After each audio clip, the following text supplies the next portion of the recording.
Welcome to the Efficientpreneur Show with Ahmed Al-Karemli, where you learn how to build and scale your business profitability online with less time, effort, and cost, so you can enjoy a fulfilling lifestyle.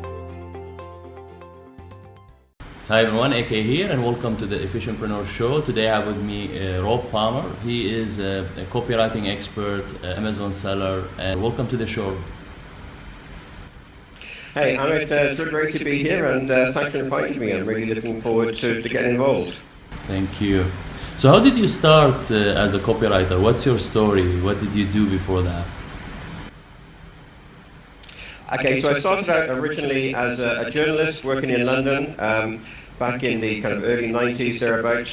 And I did journalism for a while, then I soon realized there was actually more money to be made in copywriting in the corporate world, so I switched over from journalism to advertising and started working with some of the big advertising agencies like Saatchi and various other big agencies, and for clients like Microsoft and IBM, Apple, and many of the big high-tech corporates. How did you find, what's the difference in terms of working with those big corporations versus, the small internet marketers? Well, there are some challenges, but on the whole, I much prefer it because, quite simply, they have the money, they have the budget to do things properly, whereas if you're working with a local client, like say a gym owner or someone like that, then obviously they've got a very limited budget for marketing. There's only so much you can reasonably charge them. Whereas these big companies, sometimes they have almost unlimited budget, which means that you can get paid properly for one thing, and also projects get done well, you get high quality materials and results. So it all works very, very well. It can be frustrating working with big companies, the red tape and bureaucracy and everything else, but the benefits make it definitely the best way to go. You started selling products on Amazon, ClickBanks. Tell us more about this experience, and how do you compare it with copywriting? Which one you enjoyed more? Sure. Okay. So it was when I was copywriting back in the 90s that one of my clients was a telecom company that asked me to help them write some materials for a new project they had on this new thing called the internet, which nobody knew about at that time. And I find it really interesting, and I could see there was potential to do business using the internet. So I took a serious interest in that, and I started my own website. I was able to get some clients that way. And then as we got into the 21st century and companies like ClickBank came along, I started selling digital products on there originally and found that could be a very good business. And I also started working with Amazon back in the day when, long before they had what Amazon FBA is the program you would now use to sell physical products.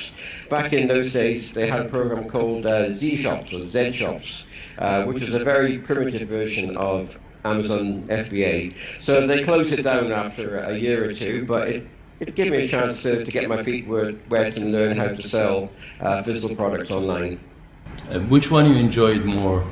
Which company you enjoyed working or selling on? This episode is brought to you by the Efficientpreneur Club. The Efficientpreneur Club is a private and affordable one-on-one business coaching club for business owners and entrepreneurs who want to build and scale their business profitability and performance with less time, effort, and cost, and without risking their freedom. So whether you are still figuring out the right business model, strategy, and pricing, or you need help to improve your funnels, ads, sales, and conversion, then the Efficientpreneur Club is for you. Your business challenges are not going to fix themselves unless you fix them today. And the consequences of not addressing that today is your business profitability and performance will not improve, and your relationships and health will continue to be affected. It's no wonder that building and scaling a business becomes so stressful over time, but it doesn't have to be that way. The Efficientpreneur Club will help you take your business to the next level with a private and affordable one-on-one coaching with me personally, tailored to your unique needs. I will help you clarify your direction, set a strategic action plan, and guide you step by step to build and scale your business efficiently. The Efficientpreneur Club will also provide access to an extensive how-to video library, the most highly recommended tools, and a supportive community of like-minded business owners to help you along the way with feedback, encouragement, and advice. The Efficientpreneur Club is the perfect place to be if you want to maximize your profits, minimize your workload, and scale your freedom and efficiency. So check it out at efficientpreneurclub.com and say bye-bye to generic courses, secretive gurus, and expensive mentors.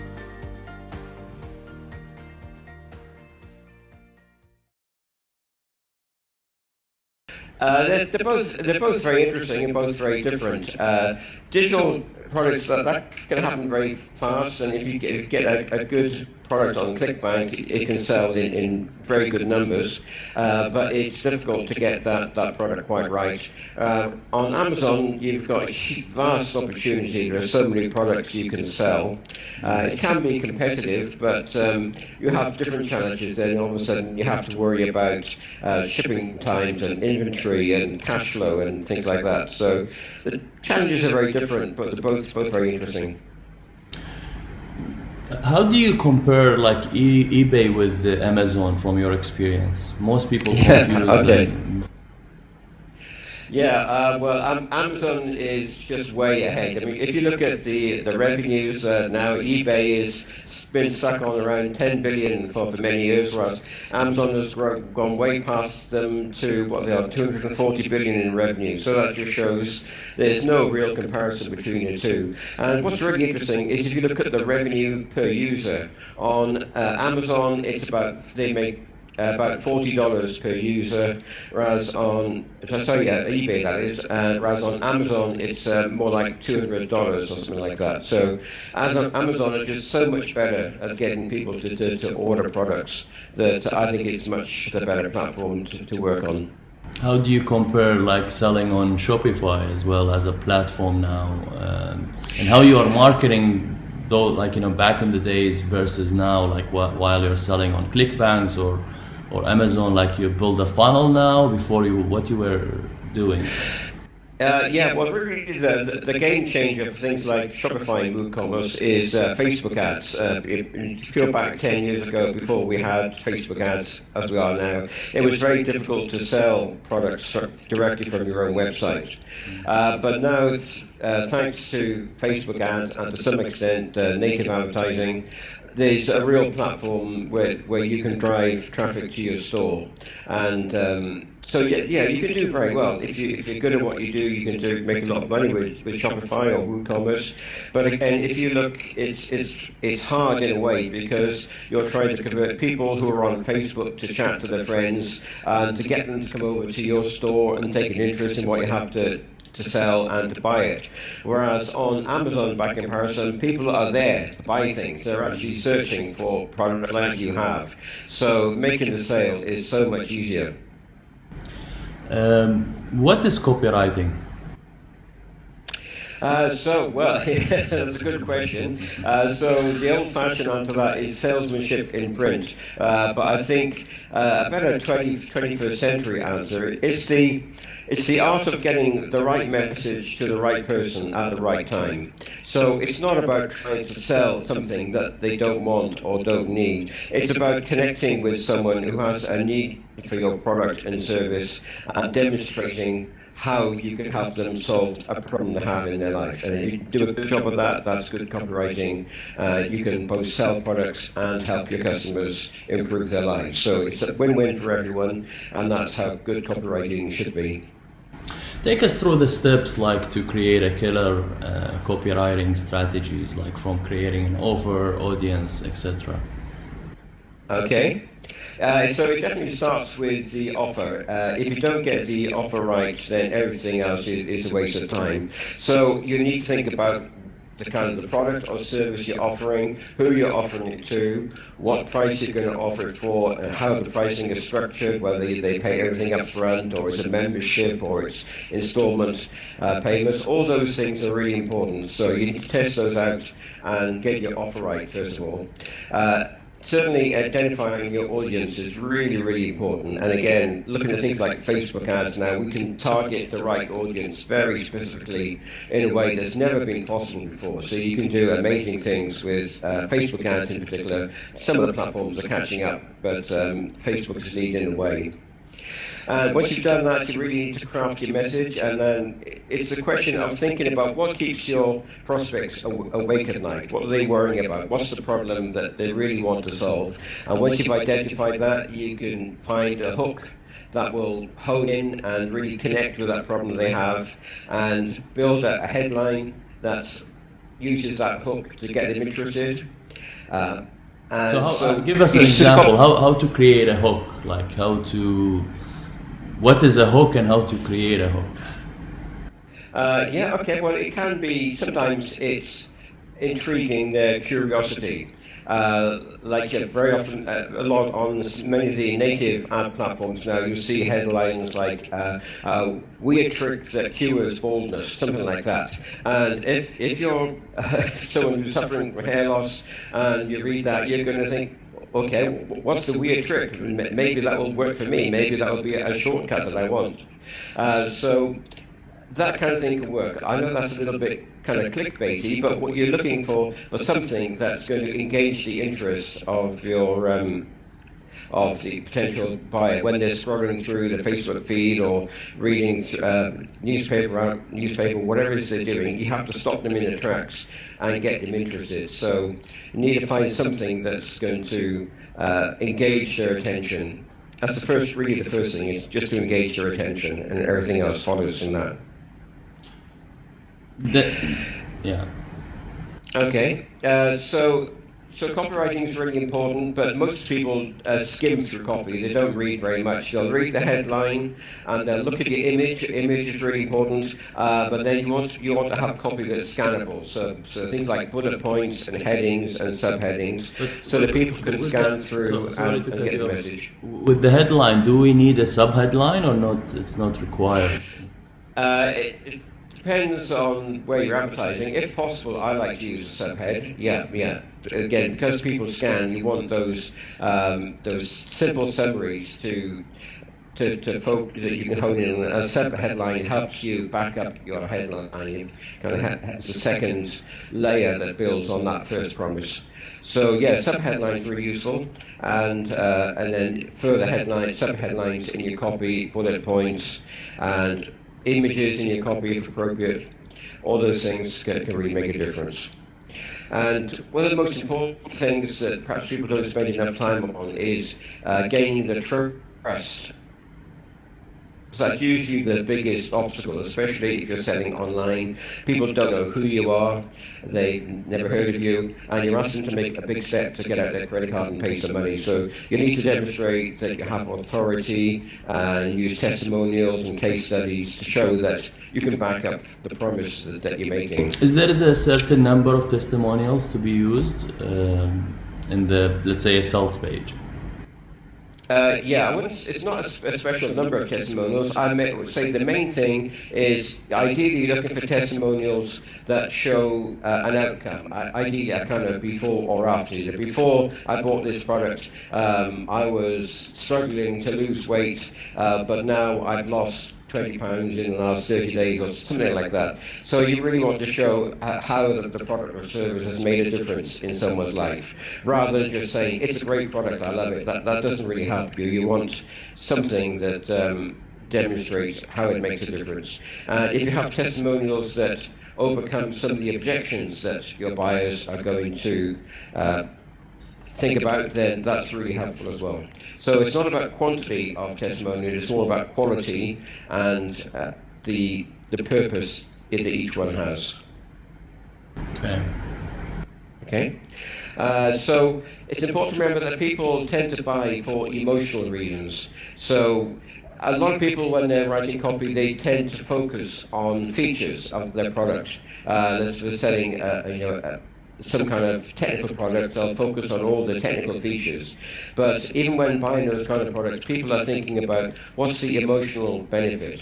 So if it was some kind of MP3 player, they're not so much concerned about how many songs they can hold as the experience of listening on the play and how that's going to improve the quality of their life and what other people will think about the product they bought and things like that. So you really want to get across those emotional messages, but then back them up with the practical, logical benefits, because people often justify the purchase using logical reasons.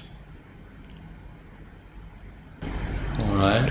So, okay, so what's the difference between like features and benefits? Yeah, so a feature on it, I'm trying to think was a good example. The drill example. A feature of a coffee blender.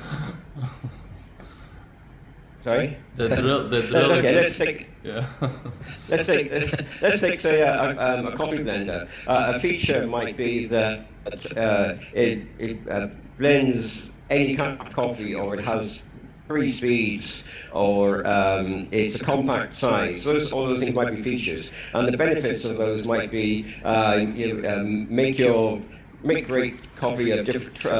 Let your friends try different styles of coffee, or it fits into a small space.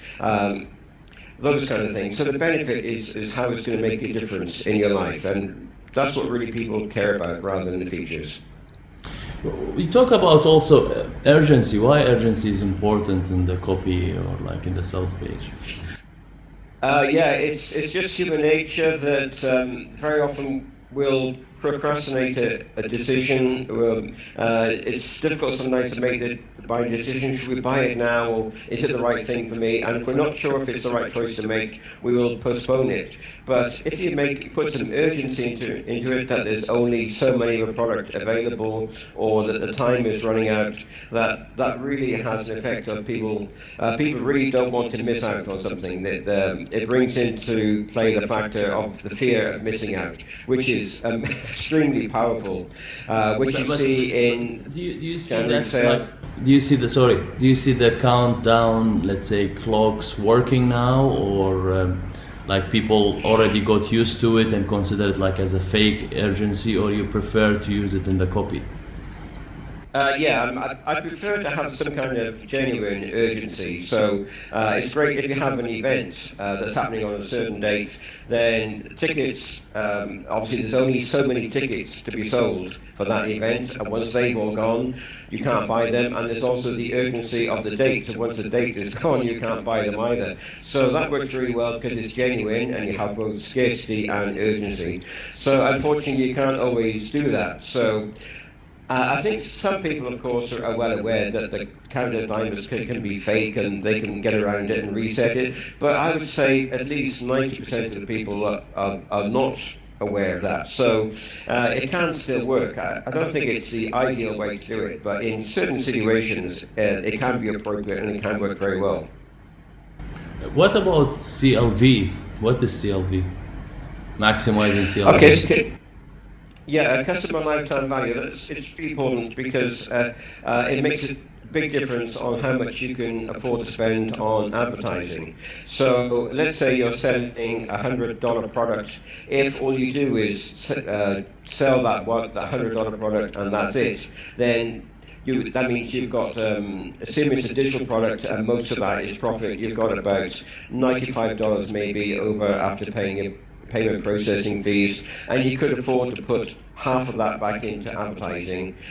So you could afford to spend maybe $50 on advertising, but you certainly couldn't spend more than $90, or you'd be, at best breaking even, and if you're going higher that, you're losing money.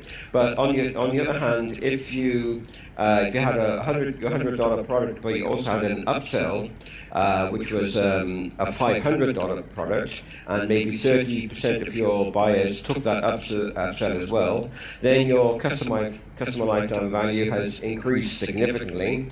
And maybe you'd also have a membership offer where they can become members of your membership site can pay you $50 a month. And doing those kinds of things, you might be able to double your customer lifetime value from $100 to $200, which means now that you could spend maybe $120 to acquire a customer and you're still making a profit.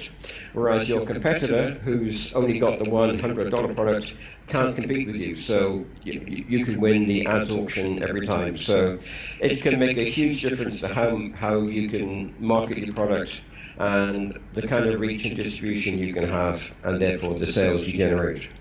Have you found any working, best performing marketing funnels, let's say now in 2019? What did shift? What's working? Yeah, obviously it very much depends on what kind of product or service you're promoting, but generally I would say for ads, video is working extremely well. So if you're doing video in your ads, that gives you a real head start, because most advertisers are lazy, and creating video is a lot of work, or it seems like work. It doesn't have to be that difficult, but people tend to think it is. So they'll go for simple text-based ads, simple because it's just there, so much easier to do. Right, so if you're prepared to do the extra effort and make some video, then you might be able to halve your advertising costs or double your reach. So that can make a huge difference. I also think right now chatbots, they were big a couple of years ago, and now that they're not so much news, but they can be really effective, because especially if you're using Facebook ads where you know your customers are on Facebook, it's a really good way of connecting with those people and staying in touch. So it depends on your audience, but if you use the right tools and ideas, you can do very well.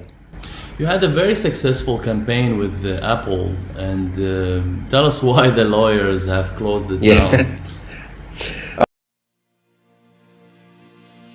If you have enjoyed today's episode, I would like to invite you to check out efficientpreneurclub.com. The Efficientpreneur Club is the right membership for you if you've been working to grow your business for a while now and things aren't happening as fast as you want. If you are tired of generic courses, secretive gurus, and expensive mentors who charge $2,000 to $5,000 a month, then fob you off onto sub-coaches or connect with you in group coaching calls. If you are already stressed out about your business model, sales, productivity, team, and systems. If you are scrambling in the evenings and on the weekends and you never have time for yourself and your family. Those problems are not going to fix themselves unless you fix them today. Why? Because your business profitability and performance are not going to change unless you do, and your relationships and health will continue to be affected. Building and scaling a business becomes so stressful over time, but it doesn't have to be that way. The Efficientpreneur Club is a private and affordable one-on-one business coaching club for business owners and entrepreneurs who want to build and scale their business profitability and performance with less time, effort, and cost, and without risking their freedom. The Efficientpreneur Club will help you take your business to the next level with a private and affordable individual coaching with me personally. I tailor the program to your unique needs. I will help you clarify your direction, set a strategic action plan, and guide you step by step to build and scale your business efficiently. The Efficientpreneur Club will also provide access to an extensive how-to video library, the most highly recommended tools, and a supportive community of like-minded business owners to help you along the way with feedback, encouragement, and advice. The Efficientpreneur Club is the perfect place to be if you want to maximize your profits, minimize your workload, and scale your freedom and efficiency. So check it out at efficientpreneurclub.com and say bye-bye to generic courses, secretive gurus, and expensive mentors.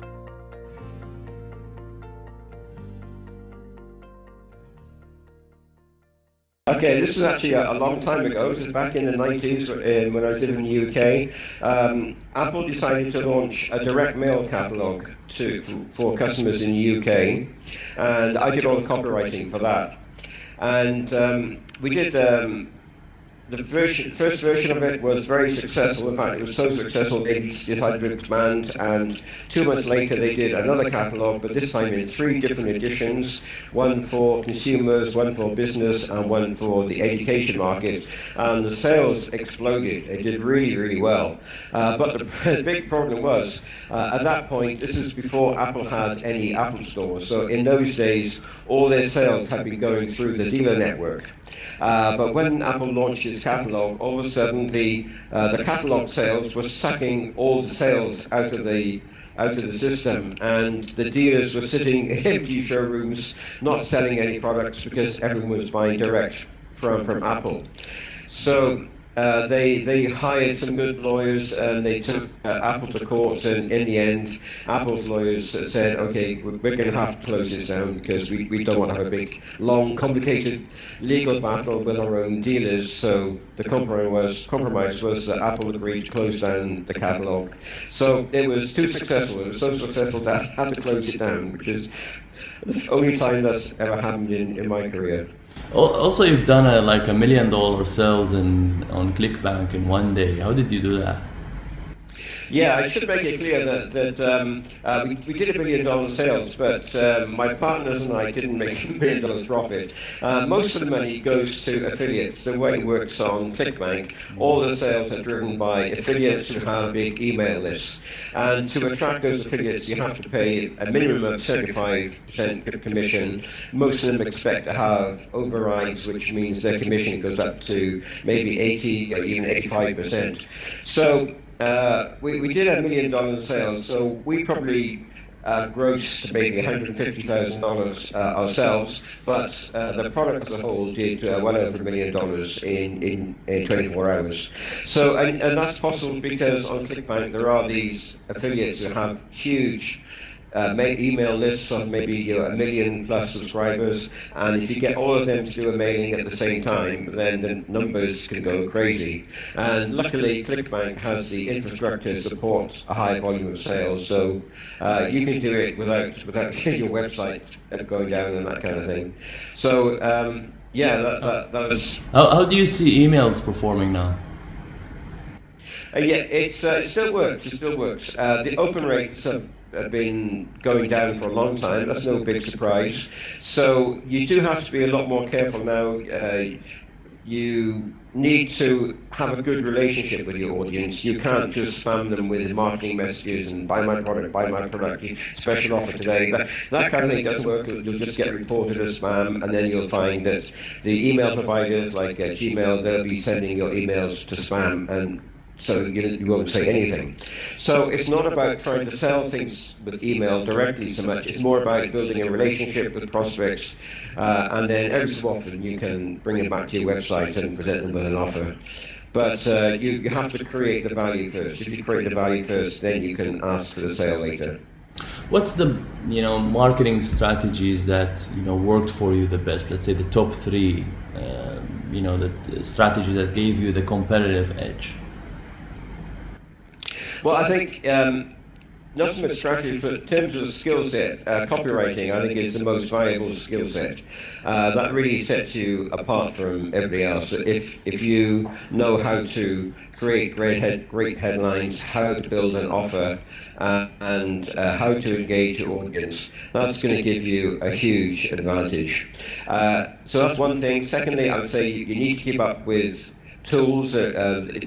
The internet's always changing. The kind of tools and services you have available to us are constantly changing, and if you're a little bit ahead of everybody else, you can get a real advantage by new tools before they become kind of overused. That can really help you. And thirdly, I would just say the main thing is to keep investing in your own training and knowledge so that you stay ahead of the game. Because there are a lot of new entrepreneurs coming in, and some of them are very sharp, so you have to make sure that you're sharper. How can I become a copywriter? Like you've been a writer. How to shift from a writer to copywriter? Yeah, so there is a huge difference between a writer, as in a journalist or a blogger, that kind of writer, and being a copywriter who sells products. If you want to be a copywriter, then that's a much more valuable skill. If you can use it to sell products and services, and people will pay you good money to write copy. There are many copywriters who make over $1 million a year. So there's certainly a great path you can go down. And the good thing is nowadays there is so much information out there. You can just start with YouTube. You go to YouTube and just search copywriting courses, that kind of thing, and you'll find a wealth of information there. You can buy some great ebooks on Amazon, just buy the Kindle version of books, and for $10 you can get some of the great classic books on copywriting.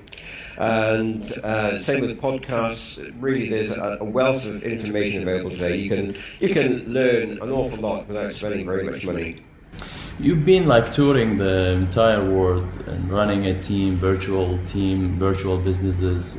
What did you learn from that? Yeah, that's something that I've learned along the way. So I've been a digital nomad for 20 years now, since about 1999. And I started building a virtual team. In the 2000s, I started hiring freelancers on Upwork, or Elance as it was in those days.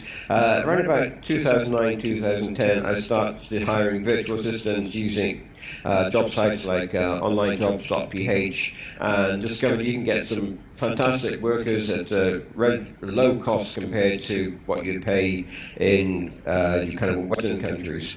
And from there, that gives you the opportunity to build out a team who can do amazing things.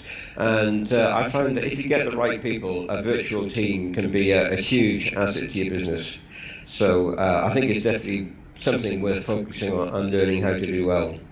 You like traveling. You didn't find it at a certain point it's like a job when you travel a lot. You're also creating a job of traveling around the world, or?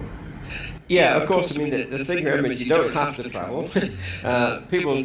Sometimes people say to me, I'm not sure if I want to be a digital nomad, but I wouldn't like the idea of traveling all the time. Well, of course, traveling is not compulsory. It just means that if you have the digital nomad lifestyle, you have the freedom. For many people, that just means the freedom to give up their day job and to work from home so they can pick up the kids from school, do the school run, that kind of thing. And they may never actually want to travel at all, apart from the odd vacation.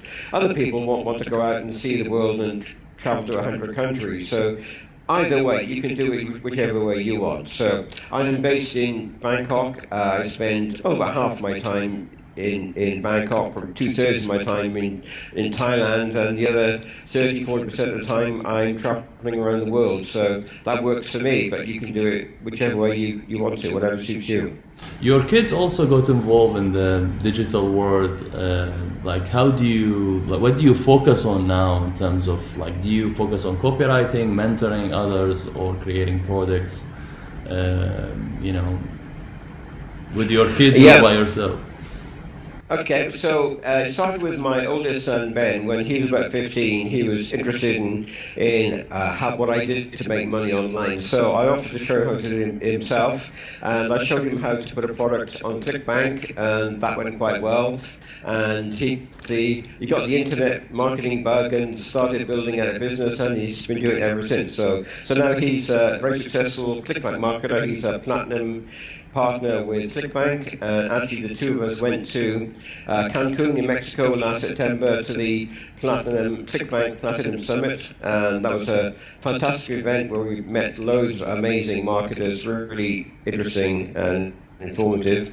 So we do those kinds of things together, and those kind of things that I enjoy working with the family, and other members of my family are also getting involved in online business, so we've got quite a few things going on.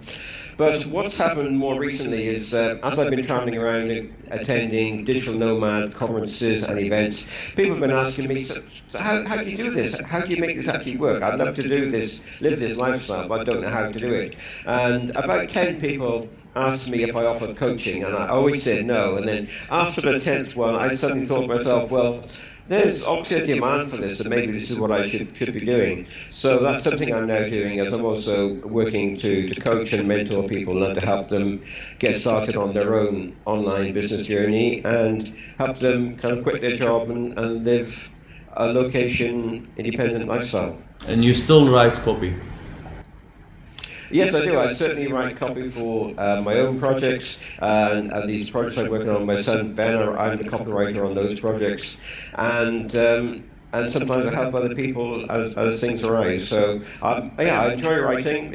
I've been a copywriter for over 30 years, but I still enjoy the challenge of cracking a new project. So I think I'll be doing it for another 30 years. What's your life and work routine like from the time you wake up until you sleep? Daily. Yep. Okay, well, for me, I'm better in the morning, so I like to get up early. Usually get up around 6 a.m. I'm at my desk working by about 6:30, and then I'll work straight through until 1 p.m., maybe 2 p.m., and ideally I like to have my whole day's work done by about 1 p.m. So the afternoon, I have the option. I can work if I've got some stuff I want to carry on with, or I can take the rest of the day off and do other things. So for me, I work hard for in the morning, and then in the afternoon I'm more laid back and relaxed about what I do. Any other hobbies? I do some running and swimming and cycling. I just did my first half marathon last November. Now I'm training up to do my first full marathon, so I'm not quite sure when that's going to be, but hopefully in the next year or so I'll be doing that. So I try to keep fit and active, and living in Bangkok, there's always plenty of things to do here. I'm also involved in doing stand-up comedy, and I do some public speaking with Toastmasters. It's a great community here in Bangkok, lots of things to do, so it's always interesting. Is there any software that you're using to to work more efficiently?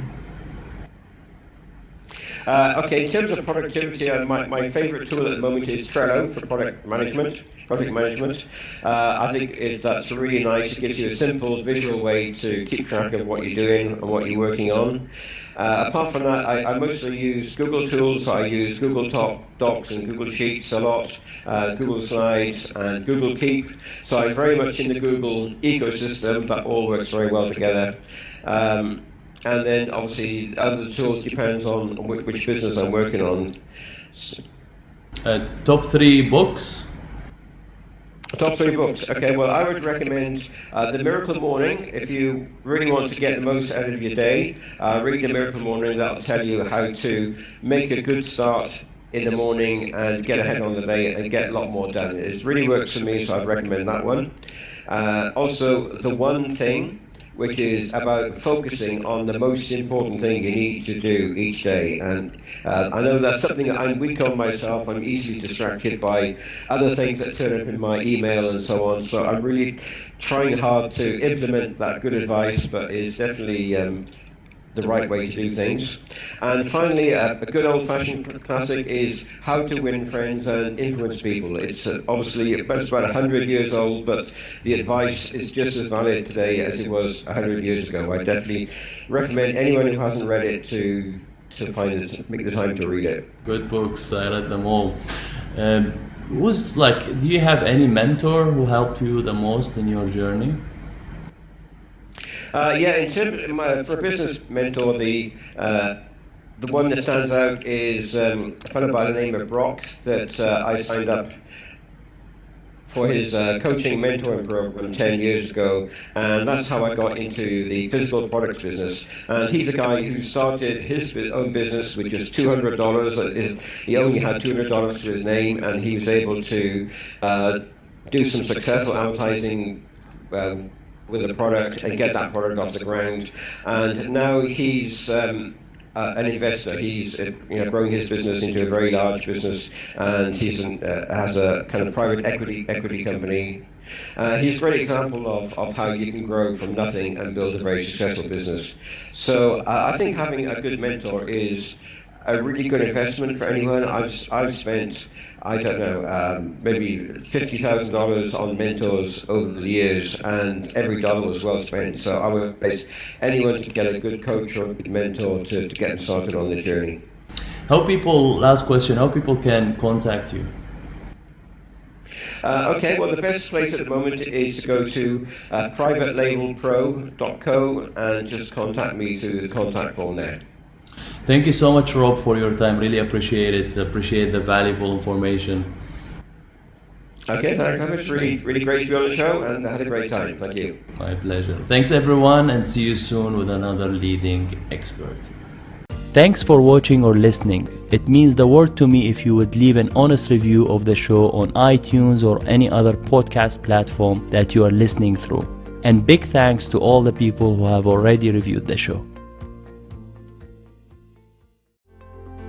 Discover how to build and scale your business profitability and performance with less time, effort, and cost. Check out efficientpreneur.com.